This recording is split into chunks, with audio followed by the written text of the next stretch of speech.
ದುಡ್ಡಿನ ದಾಸ್ತಿಯ ಸರ್ಪ ಸಂಕೋಲವನ್ನೇ ನಾಶ ಮಾಡಿ ಕೋಟ್ಯಾಂತರ ಮೌಲ್ಯದ ಹಾವಿನ ವಿಷವನ್ನು ಕಳ್ಳ ಸಾಗಾಣಿಕೆ ಮಾಡಿ ಕಾಡಿನಲ್ಲಿ ಬೆರೆಯುವನು ಸಾರ್ವಭೌಮನಲ್ಲ, ಗಂಡಸ್ತನ ಇಲ್ಲದ ನರಾಧಮ.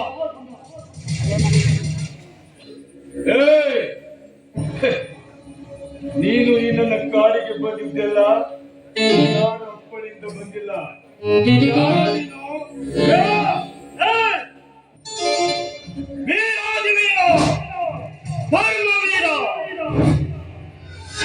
ಈ ಊರಿಗೆ ಪರವಾಗಿ ಬಂದ ಸ್ವಚ್ಛತೆಯ ಗಂಡುಗಳೇ ಜೀವ ಎತ್ತಿ ಧರ್ಮವೀರ.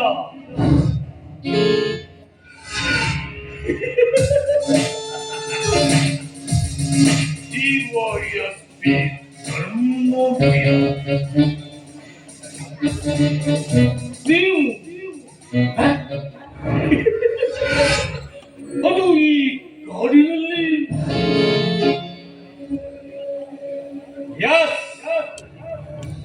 ನಾನು ಬೇರೆ, ನನ್ನ ಮಗನ ಸ್ಟೈಲೇ ಬೇರೆ. ನಾಡಿನಲ್ಲಿ ಕಾಡಿನಲ್ಲಿ ಜಂಟಿಯಾಗಿ ಓಡಾಡುವುದು ಬೇರೆ ಪೊಲೀಸ್ ಅಧಿಕಾರಿಗಳ ಸ್ಟೈಲ್. ಕಾಡಿನಲ್ಲಿ ಒಂಟಿಯಾಗಿ ಓಡಾಡುವುದು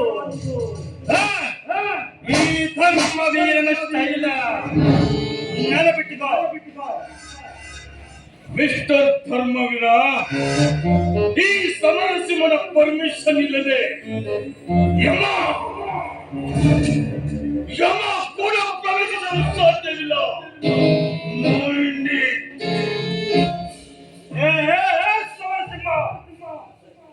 ಸಮರಸಿಂಹ ಅಂತ ಹೆಸರಿಟ್ಟುಕೊಂಡ ಮಾತ್ರಕ್ಕೆ ನೀನೇನು ಕಾಡಿನ ಸಿಂಹ ಅಲ್ಲ,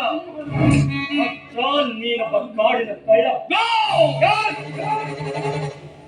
ಪೊಲೀಸ್ ಅಧಿಕಾರಿ ಕಾಡಲ್ಲಿ ಕಾಲಿಡಲು ಈ ಕಾಡು ನೀ ತಪ್ಪಂದಲ್ಲವೇ? ಇಷ್ಟು ವರ್ಷ ಫಾರೆಸ್ಟ್ ಅಧಿಕಾರಿಗಳಿಗೆ ಪೊಲೀಸ್ ಅಧಿಕಾರಿಗಳಿಗೆ ಲಂಚ ಕೊಟ್ಟು ಇಡೀ ಕಾಡನ್ನೇ ತನ್ನ ಕಪಿಮುಷ್ಟಿಯಲ್ಲಿಟ್ಟು ಸಾವಿರಾರು ಸರ್ಪಗಳನ್ನು ಬಲಿ ತೆಗೆದುಕೊಂಡು ಸರ್ಪದಿಂದ ಬೆರೆಯುತ್ತಿರುವಲ್ಲ, ನಿನ್ನ ದಿಟ್ಟವರಂತ ಬಂದಿದ್ದೇನೆ. ನಿನ್ನನ್ನು ಹುಟ್ಟಡಗಿಸಲು ಈ ಕಾಡಿನಲ್ಲಿ.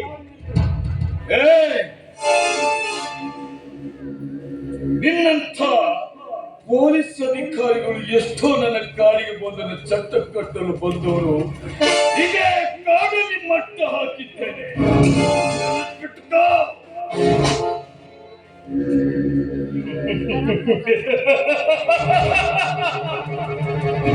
ಈ ಡಿವೈಎಸ್ಪಿ ಧರ್ಮವೀರನಿಗೆ ಧಮ್ಕಿ ಕೊಡ್ತೀಯಾ?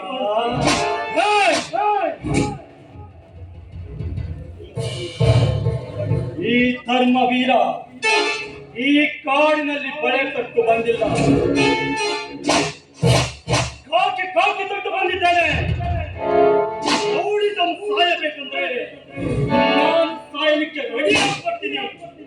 This is my principle. ನಿನ್ನ ಪ್ರಿನ್ಸಿಪಲ್ ಬೆಂಕಿ ಅಲ್ಲ ಸಲ್ಲದ ಮಾತುಗಳನ್ನು ನೋಡಿ ನನ್ನ ಸಿಟ್ಟನ್ನೆತ್ತಿದ್ದೇಳು. ಮಾತು ಕಡಿಮೆ, ಕೆಲಸ ಹೆಚ್ಚು. ನೀನು ಇಲ್ಲಿಗೆ ಬಂದ ಉದ್ದೇಶ ಹೇಳುವುದೇನಂತ? ಒಳಚಿರಿಕೆ ಬಂದಿದ್ದೇನೆ. ನಿನ್ನ ಕಪಟ ವೇಷ ಅಂದ್ರೆ ನಿನ್ನ ಮಾತಿನ ಅರ್ಥ ನನಗಾಗಿಲ್ಲ. ನಿನ್ನ ಪೊಲೀಸ್ ಫೈಲ್ ರಿಓಪನ್ ಮಾಡಿದ್ದೇನೆ. ಇಷ್ಟು ವರ್ಷ ಕೋಟ್ಯಾಂತರ ಬೆಲೆ ಬಾಳುವ ಹಾವಿನ ವಿಷವನ್ನು ಕಳ್ಳ ಸಾಗಾಣಿಕೆ ಮಾಡಿ ಪ್ರತಿ ವರ್ಷ ಸಾವಿರಾರು ಸರ್ಪಗಳನ್ನು ನಾಶ ಮಾಡಿ ಬದುಕುತ್ತಿರುವ ನಿನಗೆ ನಿನ್ನ ಬಕಾಸುರನ ಕಾಯಕಕ್ಕೆ ಇತಿಶ್ರೀ ಆಡಲು ಬಂದಿದ್ದೇನೆ. ಈ ಡಿವೈಎಸ್ಪಿ ಧರ್ಮವೀರ. ಪೊಲೀಸ್ ಸಾಹಿಬೆ, ಈ ಕಾಡಿನಲ್ಲಿ ಕಳ್ಳ ಸಾಗಾಣಿಕೆ ಮಾಡುವುದೇ ನನ್ನ ವೃತ್ತಿ. ಸರ್ಪಗಳನ್ನು ನಾಶ ಮಾಡುವುದೇ ನನ್ನ ಪ್ರವೃತ್ತಿ. ಸರ್ಪದೋಷ, ನಾಗದೋಷ ಎಲ್ಲ ನಂಬಿಕೆ. ಸರ್ಪ ಸಂಕುಲವನ್ನು ಸರ್ವನಾಶ ಮಾಡಿ ಸರ್ಪದ ವಿಷವನ್ನು ವಿದೇಶಕ್ಕೆ ಮಾರಾಟ ಮಾಡಿ ಕೋಟಿ ಕೋಟಿ ಸಂಪಾದನೆ ಮಾಡುವುದೇ ನನ್ನ ಪ್ರವೃತ್ತಿ. ಇದಕ್ಕೆ ಯಾರಾದರೂ ನೋಟ ಬಂದ್ರೆ ನಿಂತು ಚಾಟದವರ ಸೀಳಿ ರಕ್ತ ಕುಡಿಯುವುದೇ ನನ್ನ ಪ್ರವೃತ್ತಿ. ನಿನ್ನ ಕೃಷ್ಣ ಭಕ್ತಿಯಿಂದಲೇ ನಾಗ ಸಂತತಿ ನಾಶವಾಗುತ್ತಿದೆ. ಹಾವು ನಮಗೆ ರಕ್ಷಣೆ ನೀಡುವ ದೇವರು. ಹಾವನ್ನು ಆರಾಧಿಸಬೇಕೆ ಹೊರತು ಕೊಲ್ಲಬಾರದು. ಹಾವನ್ನು ಸಾಯಿಸಿ ಬದುಕುತ್ತಿರುವ ನಿನಗೆ ನಿನ್ನ ವಂಶಕ್ಕೆ ಸರ್ಪ ದೋಷ ತಟ್ಟದೇ ಇರಲಾರದು. ನನ್ನ ವಂಶದ ಬಗ್ಗೆ ಮಾತಾಡ್ತೀಯ?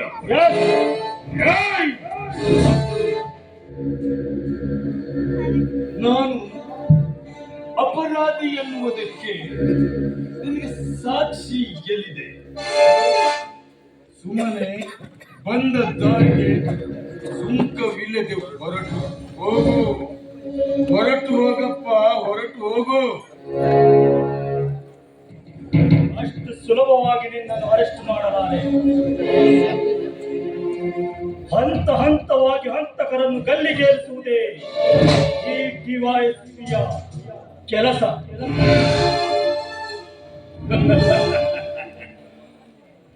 ಪವಿತ್ರವಾದ ಕಾಕಿ ಬಟ್ಟೆ ಧರಿಸಿದ ಮಾತ್ರಕ್ಕೆ ಅವನು ನಿಷ್ಠಾವಂತ ಪೊಲೀಸ್ ಅಧಿಕಾರಿಯನ್ನು ಸಾಕಿದ. ಹುಲಿಯ ಚರ್ಮ ಧರಿಸಿದ ಮಾತ್ರಕ್ಕೆ ಅವನು ಹುಲಿಯಾಗಲು ಸಾಧ್ಯವಿಲ್ಲ.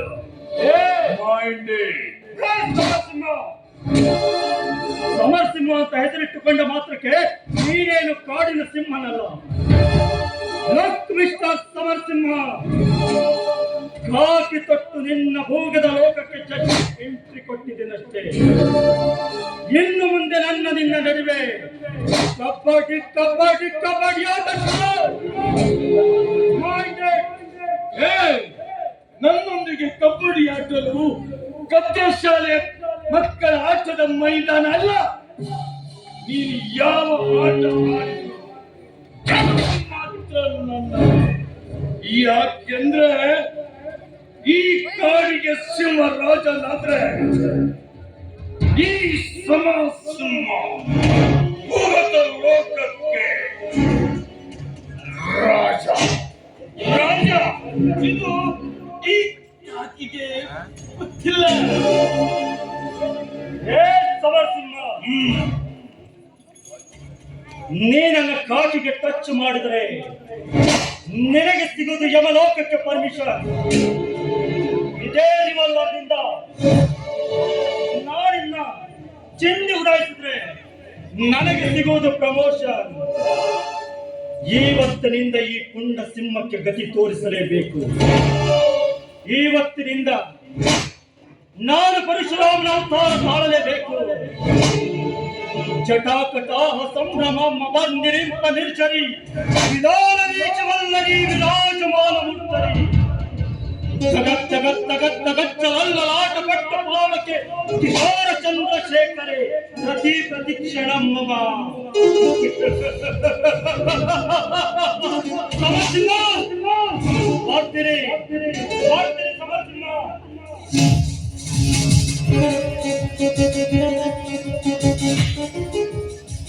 ಅದೆಂದಿಗೂ ಸಾಧ್ಯವಿಲ್ಲ.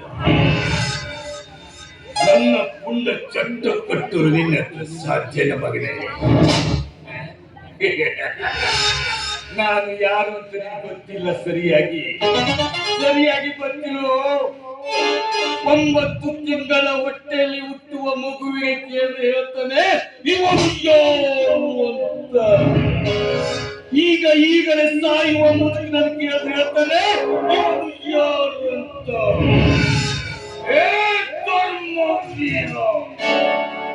ಈ ಸಮರಸಿಂಹನ ಉಸಿರು ಇರುವ ತನಕ ನನ್ನ ಉಸಿರಿನಲ್ಲಿರುವುದು ವೈರಿಗಳ ಹೆಸರು. ನಾನ್ಯಾರು?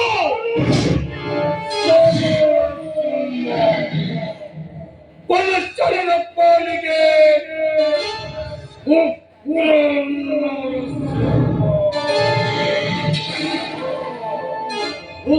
ನರಸಿಂಹ ಬಾಸ್. ಪುಚ್ಚಿ ಪುಚ್ಚಿ ಸಾಯಿಸಿ ಬಂದ್ರೇನು?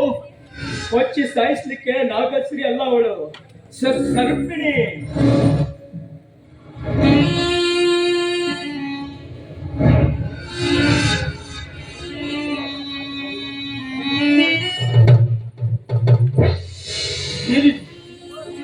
ಸರ್ಪಣಿ ಬದುಕುವುದು ಸಾಧ್ಯನಾ?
ಸರ್ಪಣಿ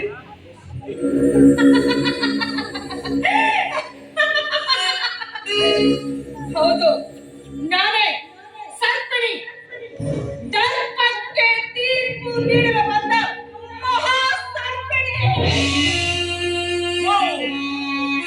ಈಗಷ್ಟೇ ನಾಗಶ್ರೀ ನನ್ನ ಕಾರುವುದು ಕಣ್ಣೆ ಇಟ್ಟು, ಈಗ ನೀನು ಸರ್ಪಣಿಯಾಗಿ ನಾನು ನಂಬಲು ಸಾಧ್ಯವಿಲ್ಲ.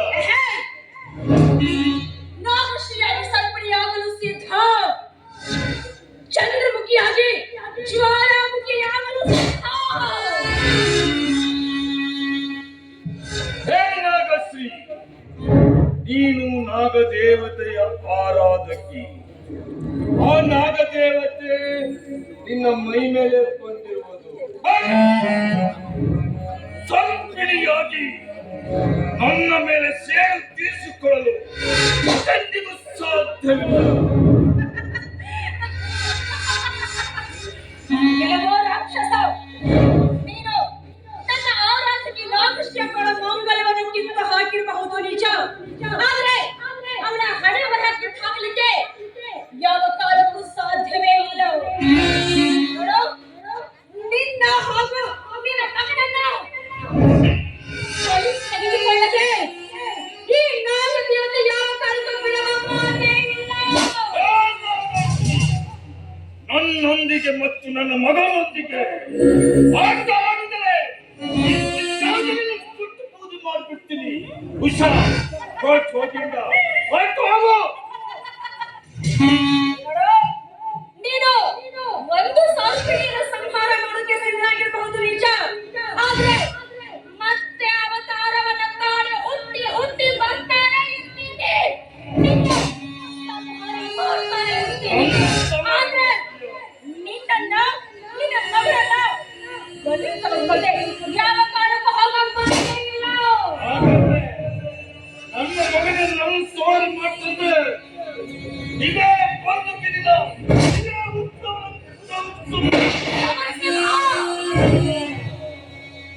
ಮೊದಲ ಬಾರಿ ಬಂದಾಗ ನಿನಗೆ ನಿರ್ದೇಶನ ಹೇಳುವುದು ನನ್ನ ಆದ್ಯ ಕರ್ತವ್ಯ. ಹುತ್ತದ ಮೇಲೆ ಸೇರಿದ ಬಿಟ್ಟು ಹಾಕಿ ಮೊದಲ ಹೊರಟಾಗೋ. ಇಲ್ಲಿ ಹೋದ್ರೆ ನನ್ನ ಶೌರ್ಯ ಕ್ರೌರ್ಯದ ಇನ್ನೊಂದು ಮುಖದ ದರ್ಶನವನ್ನ ಮಾಡಬೇಕಾಗಿತ್ತು.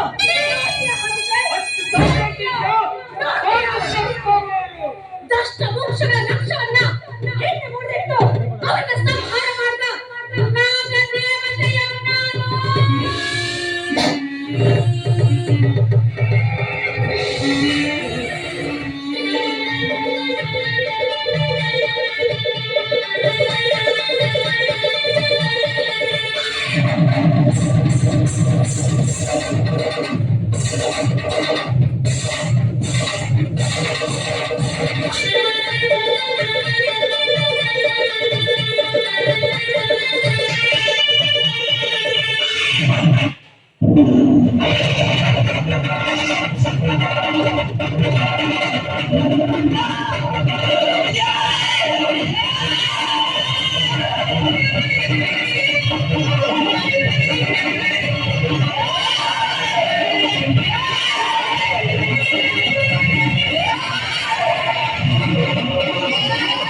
ಶೈಲ ಸೊಸೆ ಜಗದಂಬ